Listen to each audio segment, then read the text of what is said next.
يسعد لي صباحكم. اليوم بدنا نحكي عن موضوع السيارات والانواع السيارات اللي دخلت على سوريا، ان كانت سيارات خليجيه، ان كانت سيارات امريكيه او اوروبيه او سيارات كوريه. كل نوع سيارات في له ايجابي وفي له سلبي.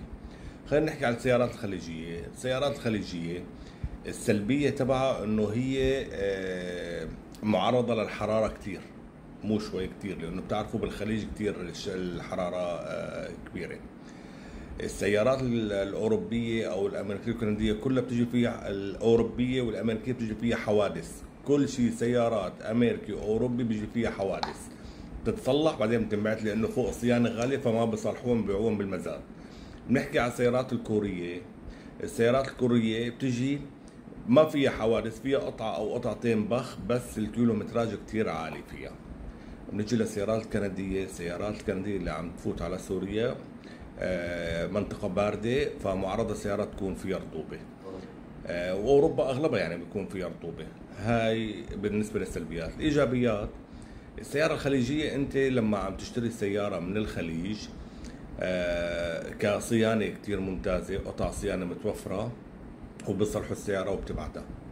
بينما السيارة الأمريكية أو السيارة الأوروبية عم تنباع بالمزاد، ما بنعرف الضرر واصل للشاسي لأنه عم تكون أحيانا ضرباتهم كتير كبيرة. بنيجي للسيارة الكندية. السيارة الكندية عم تجي خالية لأنه فوق ما بيصلحوا أبدا، بس نسبة كتير كبيرة يكون فيها رطوبة أو صدى. السيارات الكورية عم تجي نظيفة، فقط كيلومتراج تبعها عالي. تقولوا لي والله السيارة موديل 2011 2012 13 كيلومتراجها 100 110 112. هذا الحكي مو صحيح، عم تنلعب بعداداتها كاملة. اللي احنا عنا هون بسلطنة عمان بالسعودية بدبي العداد عم بكلف $50 بنزلوا لك اياه.